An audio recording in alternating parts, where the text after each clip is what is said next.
requires a specific kind of silence.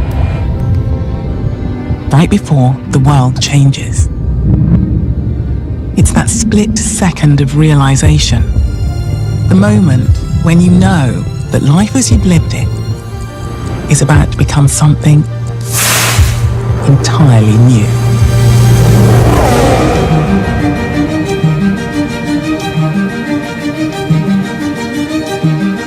For more than 35 years, we've learned to recognize that moment. From Cambridge to the US to Taiwan to the world. We partnered with our ecosystem, solving problems together. We've been here from the start of AI, preparing the world for what's next. Powering intelligence everywhere, in how we live, work, play, and move.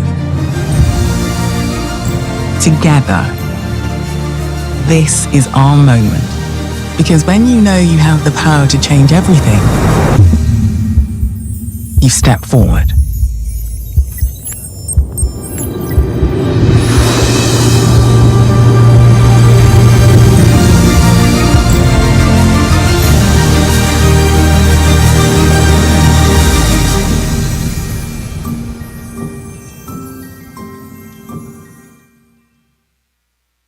让我们欢迎 ARM 执行长 Rene Haas. Please welcome ARM's Chief Executive Officer, Rene Haas.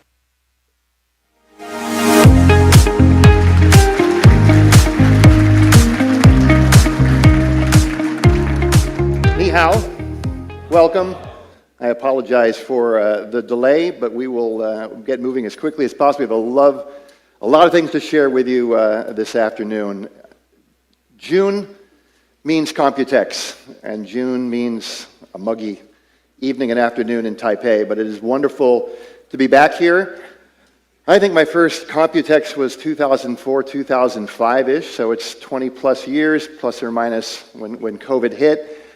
ARM started in 1990, and it was not long after 1990 that Taiwan and ARM started a relationship. Taiwan has built ARM. We are nowhere without the ecosystem and partners that exist inside Taiwan. Now, going back in time, we think probably around 1993-ish, a few years after we started, the first ARM chip was designed here. Those were early days. SoCs were a kind of a foreign thing. Design tools, physical design, EDA that could support SoC really didn't exist, but we were working with eTree back in the day, who did some initial work with us to test out our IP, our methodologies. Not long after that, the first ARM chip manufactured in Taiwan. We believe it was TSMC. We're looking back, it may have been UMC. It was some early test chips. We didn't get into production really until later in the decade, but the first ARM chip was packaged and tested here. So really, not long after ARM started, we were linked to Taiwan. Some of the significant volumes, though, that really embody what ARM is all about, started in the 2000s. And this is before the iPod. If folks remember these little tiny MP3 players that had maybe 256 songs fit in your pocket from Creative, Diamond, Rio, companies like that. Those were all ARM-based. And of course, then the iPod, which in many ways was the catapult for the ARM technology being everywhere, was here. And that was in a chip designed by Portal Player that went into the very first MP3 player that took volume was the iPod. But it was really in 2008 when we had the revolution that was grown relative to mobile. Here we go. The mobile revolution was really launched in Taiwan. Now, we were involved, obviously, with the early GSM phones, as folks know, from Nokia and LG, et cetera. But it was really the launch of the iPhone and then the Android phones that soon followed. And that revolution really launched the growth of ARM into a set of volumes we've not seen before. So it was really that period that was the most significant for us. And today, and I'll talk more about ARM server CPUs, 100% of those CPUs are built here. And when we look in aggregate across everything that we've done in our history with all our partners, about 250 billion chips have been built in Taiwan, more than any other region on the planet.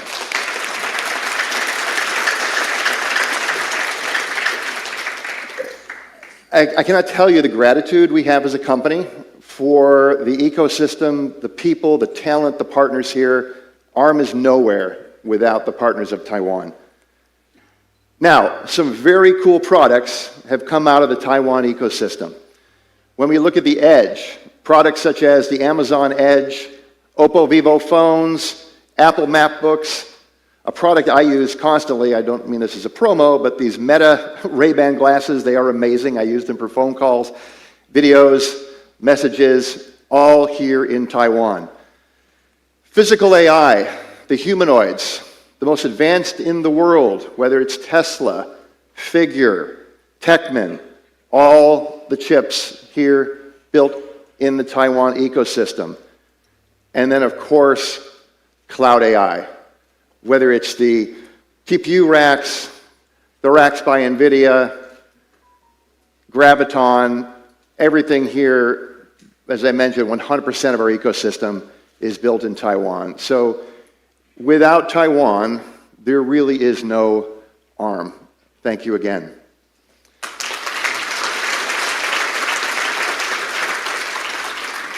Now, what seems like a long time ago, and in the world that we're living in with AI, we're living in light year speed, we did an event called ARM Everywhere back on March 24th. And at that time, we were looking at what was going on relative to the growth of agents and agentic AI. And at that time, and this is March 24th, not so long ago, showed a slide about the growth of OpenClaw relative to Linux and Kubernetes. GitHub stars on the left are exactly what you think they are.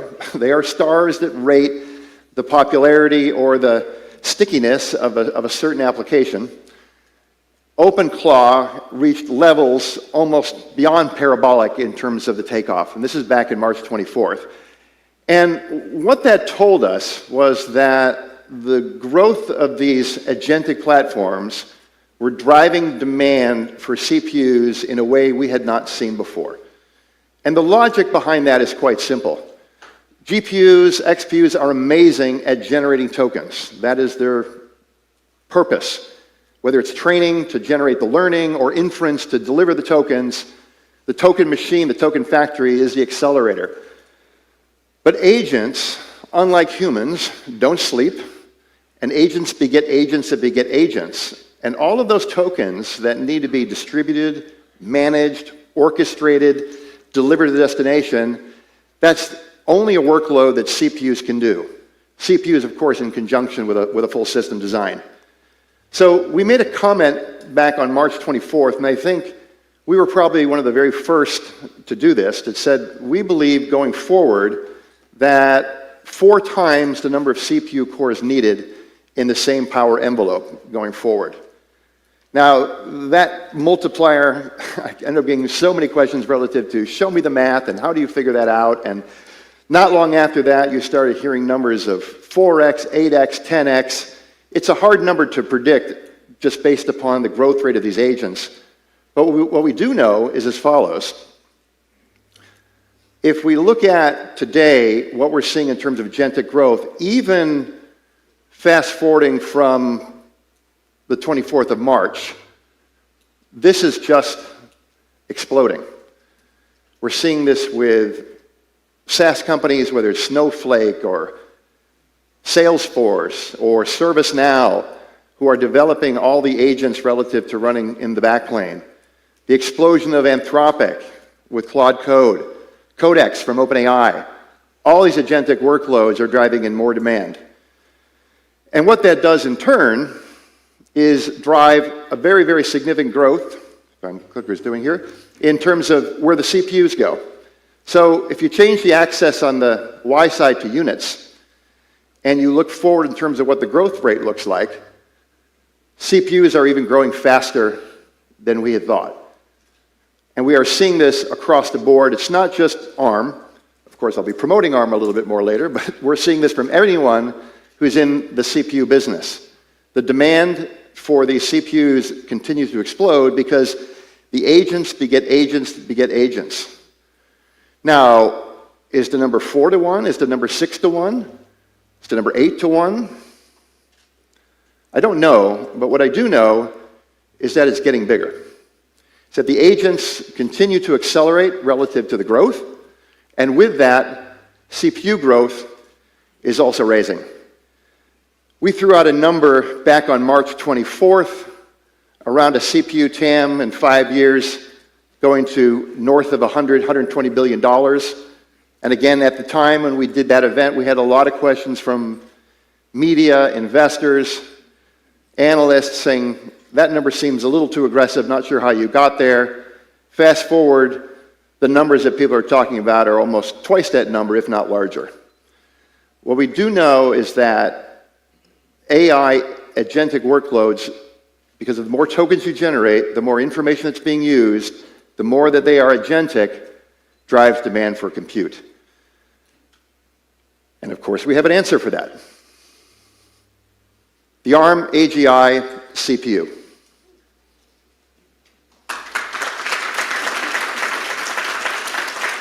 Now, this CPU, as I mentioned before, 100% built in Taiwan. I'm going to show you a video that we showed on March 24th. I'm going to show it to you again for those who didn't see it. I want to show it again because, frankly, I love it. It's a great video and says everything you want to know about the product, but also emphasizes the importance of the Taiwan ecosystem.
I think I can watch that video every single day. I just get so motivated and enthused by what I see there. So the ARM AGI CPU, built in Taiwan. TSMC, our partner, we are now in production of this product. One of the things that we emphasized early on when we talked about potentially delivering solutions into the marketplace was that we didn't want to talk about the product until we had customers, the product was shipping. And equally as importantly, that we had partners who could help deliver the product to market. We understand that in this world, it's not just about delivering a chip, but it's delivering a full system with partners. And we've worked with some of the best on the planet, all here in Taiwan. I understand there are actually some that are outside there in the demo area. I think we may even have a full rack, I've heard, from Supermicro sitting out there. But whether it's ASRock or TSMC, our fab partner, Quanta, InCycle, Supermicro, ASpeed, all fantastic partners who enabled our ecosystem to deliver amazing solutions. Now, this product comes in two flavors from a system standpoint. And one of the things that we really emphasize with the ARM AGI CPU is maximum performance, density, and efficiency. Of course, our hallmark is around energy efficiency. We were born from mobile phones. We designed a custom CPU way back in the day that had to fit into a plastic package and run off batteries. And that is a mindset that sits inside our engineers in everything that we do, and it translates to amazing solutions and products. An air-cooled rack, 36 kilowatts, 8,000 cores, and a liquid-cooled rack that has over 45,000 cores, 200 kilowatts. So two different solutions. But what's key about this product line is the performance per rack, performance per watt. 2 times the performance per rack versus the comparable x86 system. Basically means same power envelope, 2 times the benefit in terms of performance. If you want half the power, you still have equivalent performance. So it's incredibly efficient, but more importantly, when you think about what goes into these giant data centers, and we're seeing announcements literally daily. In fact, the parent company of ARM, SoftBank, just announced a partnership in France for a 5 gigawatt data center. These data centers are incredibly capital intensive. The energy costs are huge. So having the benefit of performance per rack, more CPU in the same power envelope, has huge, huge benefits versus the competition. We estimate about 10 gigawatts of capacity, over $10 billion, up to $10 billion of savings. But as we go forward, and we have more and more CPUs inside the systems, you'll get even more benefit relative to using the ARM AGI CPU. Now, we were super proud back in March to talk about our partners, people who had embraced the solution, customers that we had signed up, Meta, Rebellions, SAP, Cerebras, OpenAI, SK Telecom. And that was just on March 24th, and we talked about our customer base and who had adopted the product. I'm proud to say that since that time, even more companies have joined the family. Oracle, huge partner with OCI. We have a long history with Oracle. They've now joined the ARM AGI CPU family, as well as ByteDance. 2 new partners, part of the family, validating that the ARM AGI CPU solves real-world problems. Now, we talked about this back in March, and I want to emphasize it again. We are now a full end-to-end solution provider. So while we do have production silicon of the ARM AGI CPU, not everyone wants to buy the ARM AGI CPU, and that's okay. We have compute subsystems, many partners who take that, and we have just standalone IP in this space. Whether it's Google, whether it's Amazon, whether it's NVIDIA, whether it's Microsoft, we have many, many customers who are on the left-hand side of that slide, and we intend to provide solutions to whatever the customers want to see.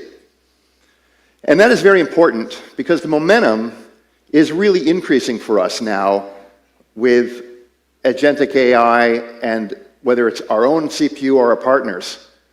Very significant announcement took place last month where Google announced for their TPU 8T and 8i that the head node, the CPU that interfaces into the accelerators, is going to move from x86 to Axion, which is their internal chip, using ARM Neoverse. 60% less power at the same performance. Andy Jassy had a great quote, I think one of the earnings calls, that basically said for Graviton, we had 2 customers say, can we buy everything that you have? Graviton now has more than half of their design starts are based on Graviton versus x86. From a few years ago, that was 0. And of course, NVIDIA, who announced Vera, amazing partners. Vera is an amazing product. The list of partners is far larger than here. I didn't have a slide big enough for all of them. But NVIDIA's had a tremendous momentum with Vera. Now, our intentions are very clear for the ARM AGI CPU. We intend to be in this for the long term. It's multi-generational. ARM AGI CPU 2 is already underway, and as you can imagine, it has more cores, more power efficient, better performance. And ARM AGI CPU 3 is on the way. But these are all based on the compute subsystems that we intend to deliver along with the chips. And they'll be lined up roughly on the same cadence. So the CSSs that we deliver to our partners, those are what we use to enable our end devices. So that's ARM AGI CPU, which has had incredible momentum. Now I want to switch gears a little bit because Computex to me, always having come here 20 years ago for the very first one, was always about the old exhibition hall, floppy disk controllers, USB cables, all kinds of things in terms of IT malls. And you could go into these shops and buy almost anything under the sun. It was like a mini Fry's, 20 of them on a floor in a building that was 10 stories high. And that's how people bought PCs back in the day in terms of how they shop for them. And if you think about how these PCs were built and how we used to buy, it was very interesting. You'd have literally every single price point you could think about. Whether it was a base entry laptop, raise your hand if you remember the netbook. I knew the NVIDIA guys would remember that one. We have battle scars from that one. All the way up to high-end gaming machines, but literally these units were priced at $50 price points. You had feeds and speeds, clock frequency, memory size, et cetera, and everybody was trying to position for the slice of the pie. So much has changed, obviously, not only in how we buy PCs, but more importantly, how we use these products, okay? How we use the products has really evolved with, obviously, what the smartphone has done, what the web has done, what applications have done, and what we see is that they've really started to bifurcate into kind of two areas, I would say. One is, and I think many of you can identify this on the bottom left, is I need a machine that is on the go, battery life is really good, connects everywhere, and I need it to kind of look like a large phone with a keyboard where I can do work, but it maps very closely to what my phone does.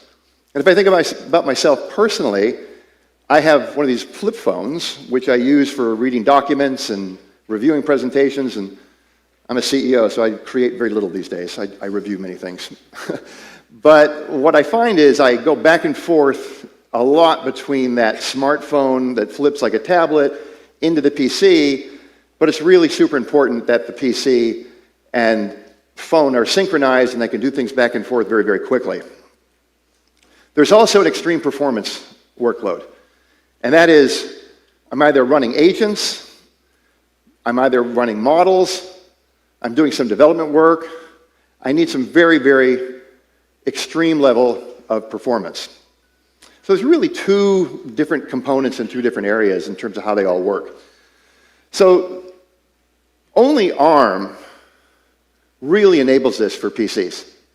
And I think that's a very key distinction in terms of the way we used to think about this category back in the day, where literally you had every single price point covered, every single feed and speed.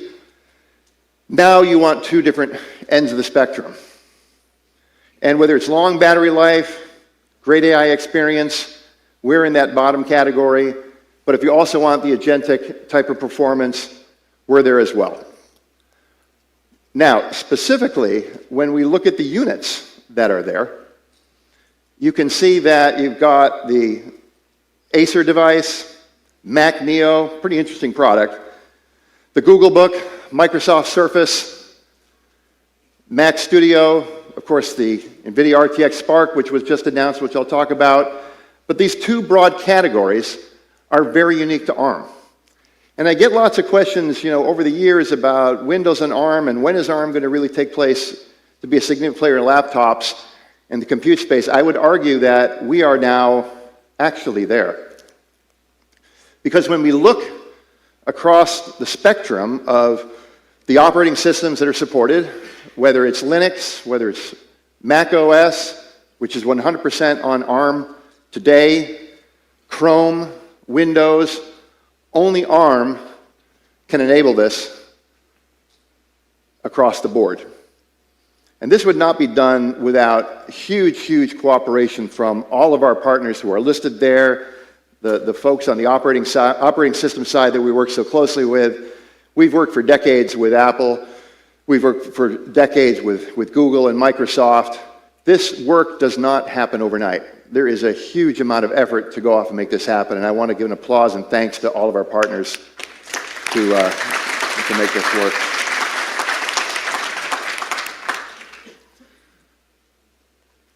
Now, I want to talk about a product that we knew was being worked on, and we are proud to be a partner with NVIDIA on the RTX Spark powered by ARM. 20 cores, ARM-based cores in the custom Grace CPU. I believe that is the most CPU cores that you can find in a laptop anywhere. But when you pair it with Blackwell, the world's most powerful GPU for agentic, you have an incredibly special product. 1 petaflop of FP4, huge amount of memory, full Windows native on ARM. Amazing product.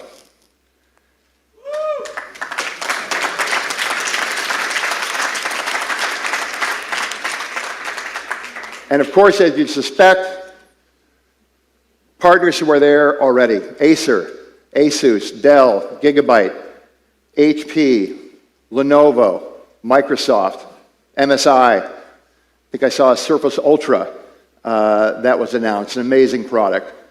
Congratulations again to the NVIDIA team for making all this happen. Now, our role here was working very closely with NVIDIA and with MediaTek using our CSS strategy. And again, for those who are not familiar with what our compute subsystems do, the CSS is basically the building blocks that we use to put together everything to build a full end solution system. The CPUs, the GPUs, the system IP, the memory controllers, everything that goes into building a custom SoC. We provide these to our customers. We did this with MediaTek as either full solutions they can take or building blocks that they can start with.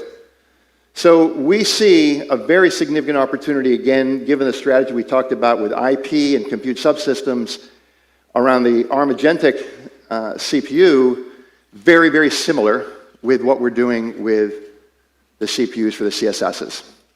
And I think the PC space is going to be a very, very interesting domain, as I said, going forward, because with these use cases on the bottom left, again, the kind of use that I am relative to using the systems for creation and things of that nature, the high-end systems, when we start thinking about where agents can go and how agents interface with us, it's going to be a very, very different domain. And I think this product from NVIDIA has really demonstrated its capability.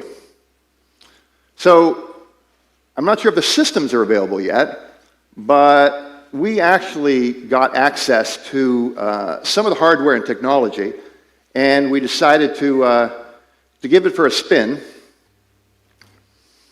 Complete surgeon's general warning here. This following video was AI generated, so please don't have your legal teams contact us.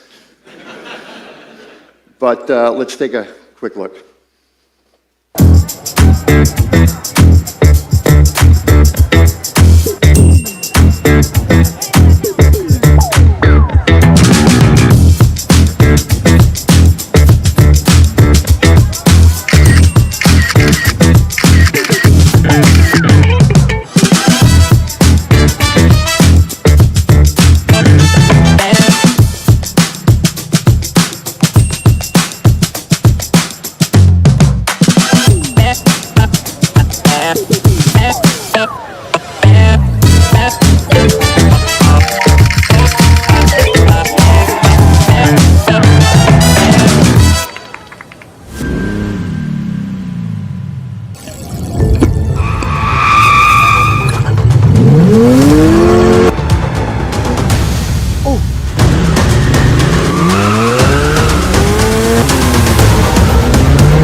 Now, I know you're probably saying, I'm not sure that's AI because the dude always wears the same clothes, but on the other hand, those are events that I would not actually do myself. But I think it's just a small example of the kind of creation that can be done, on these computers and where I think we're going to go with agentic AI.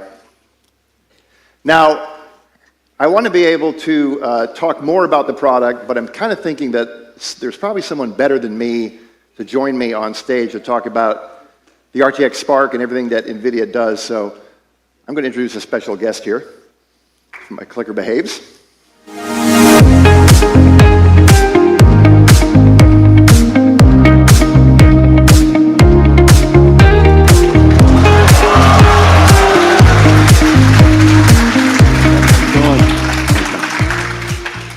That's a pretty cool video of Rene, superstar, action hero. Not just a superstar, he's an action hero. I think the night market was the part I thought was the coolest. Yep. Well, that's the most exciting part of your video. Yeah. Well, thank you for joining. I appreciate it. 大家好. Yeah. So tell me, Jensen, congratulations on the RTX Spark. Amazing. Thank you. Windows on ARM is not a new thing. Yeah. Why is this one going to be different? Look at his stock price. I announce a product. Look at his stock price. Every product I announce, his stock price goes up. Nothing happens to mine. Let's also stay for the record. I'm very happy about that. Let's also stay for the record that you were a shareholder and you sold. Yeah. Well, I needed the cash. So, what were we talking about? RTX Spark. RTX Spark. How is it going to be different this time? Well, we wanted to reinvent the computer. The PC has been here for 40 years, and the operating system, code written by hand, is now going to be replaced with applications that are agentic. Now, these agentic systems, agentic AIs, will use the PC, will use the tools in the PC. And so when we imagined this future, we thought, let's see, how would we change the architecture? And how would we change the operating system? And reinvent the computer? And, that's kind of where we are. And so one of the things that we realized is that an agentic system really wants to have excellent CPUs, which is the reason why we used ARM, and it has a 20-core CPU. It has to have excellent single-threaded performance. The parameters, the memory has to hold a lot of parameters, and so we created a new numerical format called NVFP4 so that we can compress the large language models as much as possible and fit a very smart AI into the system memory. We also wanted to unite CUDA, that is for accelerated computing, and CUDA tiles, our tensor core processing, into one processor. And the reason for that is because when you're operating these agents and they're thinking and they're using the tools, the agents are fast. And when the agents are fast, they expect the tools to respond quickly. And so that's why we're accelerating all of the tools. We're accelerating Adobe. Adobe announced they're going to re-architect Adobe Photoshop and Premiere so that it's CUDA accelerated and agentically accessible. And so we're accelerating applications. We accelerated Blender with RTX. We accelerated, we're going to accelerate everything. We're going to accelerate Adobe, Autodesk, Dassault, Siemens. We're going to accelerate every tool. And once these tools are accelerated, then they can respond to the agents very quickly. And so in order to build this computer, this SoC, unless you have the ability to integrate with the CPU and adapt the CPU to exactly the shape of the computer, it's really quite impossible, which is the reason why ARM is perfect. Well, thank you. And when you think about the agents running locally... And the key word there is ARM is perfect.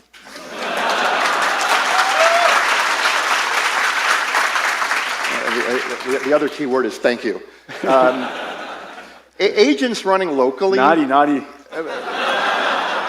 要客气啦. That's not a fair fight at this point. You're welcome. Agents running locally versus agents running in the cloud. How do you think about that as a trade-off, and where do you think that goes over time? Well, when ultimately the computers, these personal computers, are going to be becoming agents that are running all the time. They're autonomously running all the time. I could imagine today, if I left my laptop at home or I left my laptop in the hotel, I won't use it again until I get there. But in the future, you just pick up your phone and you chat with your agent. You're chatting with your PC in the future. And that maybe there's something that you needed to have done and sent to you. Maybe there's a speech I need to have quickly written. And so, I'll be working with my agent, working with my assistant, and that is now the ARM personal computer. Right? So the PC is working in the back while you're not there. It's working. Yeah. And so if I want to do something that requires a cloud API, of course, I'll call it into the cloud API. Yeah. But whatever I can do locally, we're going to continue to do on the PC, which is kind of the nature of PC. Sure. Yeah. The nature of a personal computing device is that whatever you can do on the device, you do. Yeah. You don't have to worry about metering. You don't have to worry about the time spent. But whatever you need to do in the cloud, you will. And when you think about the complexities of the models, do you think PC performance and architecture can scale? I mean, you guys are doing incredible work with Blackwell and then Rubin, et cetera. How do you think that all maps together in terms of scaling the systems? Well, if you look at the RTX Spark PC, it's got 128 gigabytes memory. If it was completely compressed into NVFP4, then you can have a 100 billion parameter model working on your PC all the time. Wow. And a 100 billion parameter open model, say Nemotron 3 Super, that's a really, really good model. Yeah. And so it could do a lot of the basic work, and whatever deep thinking and frontier model that you need to use is just connected to the cloud anyhow. And do you think that changes what happens in the cloud in terms of this classic client cloud model? Do I need as much compute in the cloud versus on the client, or do you think there's just so much compute that needs to get done? These agents are going to be, you have agents and sub-agents and teams of agents.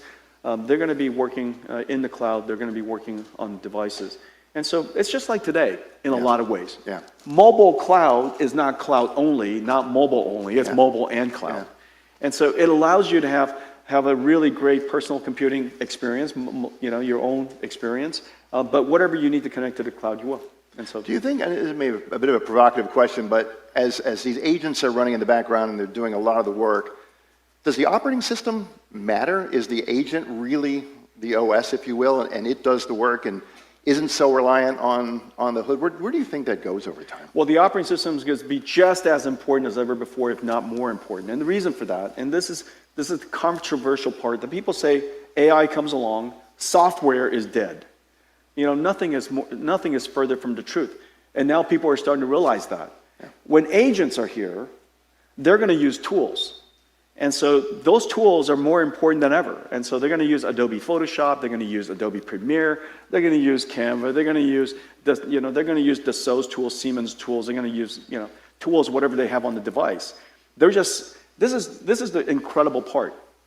Today, most of us probably know 10, 15, 20% of the features of a tool. Mm-hmm. If you know how to use Photoshop, use Lightroom, unless you're expert like my son, it's kind of hard for you to know all of the features. But now, with your agent, you tell the agent what you're looking for, and the agents know exactly how to use the tools because it's read a skills file. It's essentially read the manual of that tool. Yeah. And so now it goes and uses the MCP or the CLI connected to that tool, and it does everything you needed to do. It's going to unlock. Yeah, so it's going to unlock all these tools. These tools are going to be more useful, more valuable than ever, and these tools run on the operating system. Yeah. So we're going to need Windows. We're going to need all these APIs and all these tools for a long time. So NVIDIA is involved, understatement, in everything around AI. I mean, you guys do everything around the networking, the systems.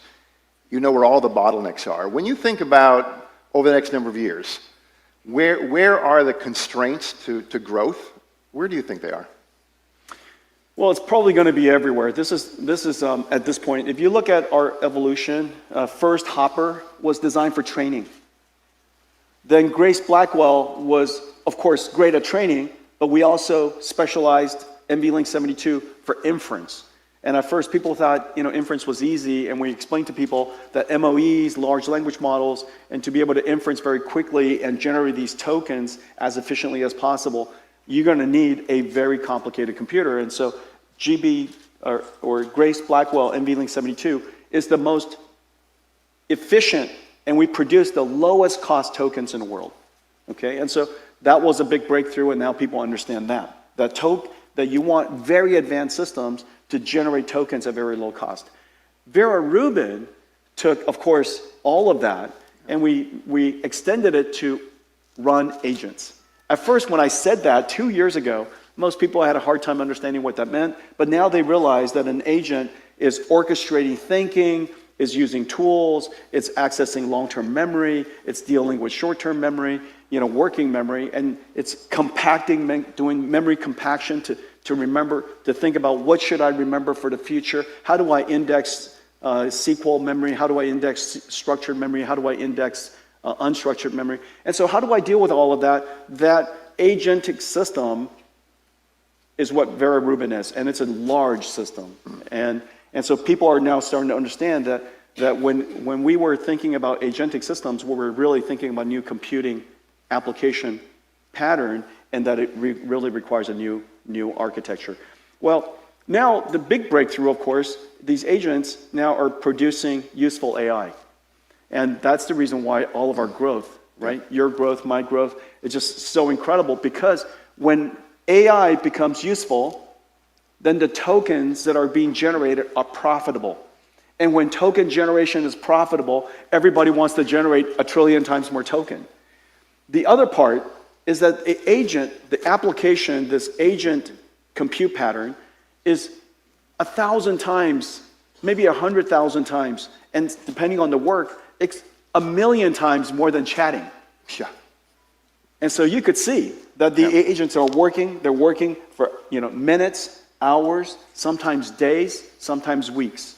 And so instead of a chatbot which responds from one click, now the AI is thinking, using tools, reading, thinking some more, planning, trying. And so the amount of tokens that we have to generate has increased tremendously.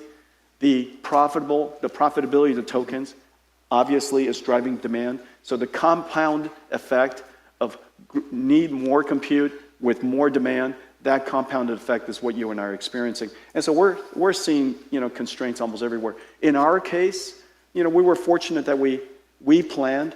One of the best things about ARM is that they don't have to worry about the supply chain. The supply chain of IP is electrons, and you could use as many electrons as you need, okay? And so I love his business model. I mean, I tried to. You tried to buy it. I tried to become ARM, We were willing. We were willing. I was trying to become ARM. We were willing. Rene and I used to work together, and then we tried to work together again. But anyways, that was okay. I'm sad still. I'm a little sad. But this is a happy meeting. So my point is, in our case, we saw agents coming and we saw Vera Rubin coming, so we did a good job planning our supply chain, and so our supply chain can support our very robust growth. We grew almost 100% year over year this year. We're going to grow very aggressively next year, and so our supply chain could support our growth.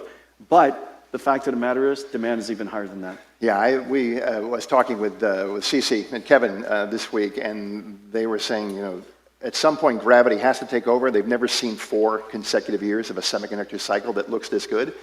But when you look at the things that you just described, there's no reason it can't continue in terms of the fundamentals. That's right. Take a step back. What's happening? Yeah. Take a step back and think what's happening. What's happening is the computer industry was limited by the number of people using the computers. Yep. And now we have agents that are autonomously using computers. Yeah. And so we're going to have, instead of 1 billion humans using computers, we will have tens of billions, maybe more than that, of agents and robots and self-driving cars using computers. Yeah. And so the question is, how large can the computer industry be?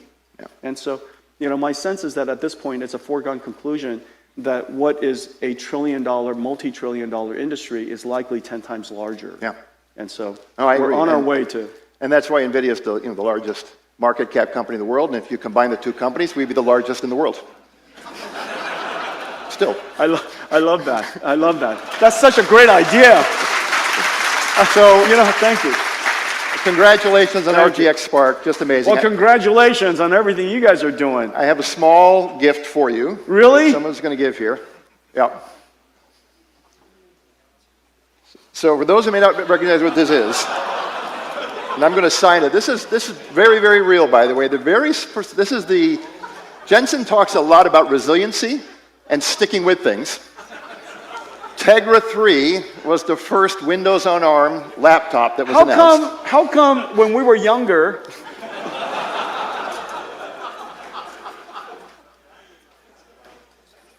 I have to tell you, I think I aged better. Do you guys agree? I feel like I aged pretty well. Come here. You're my guest. It's to you me? age better. It's to you. If I sign it back to you, it's a treasure. No, you sign it back to me. There's a contract. There's invoices. We can't do that. We know that game. All right. Thank you very much. Thanks, guys. Buy ARM. Buy ARM. I tried.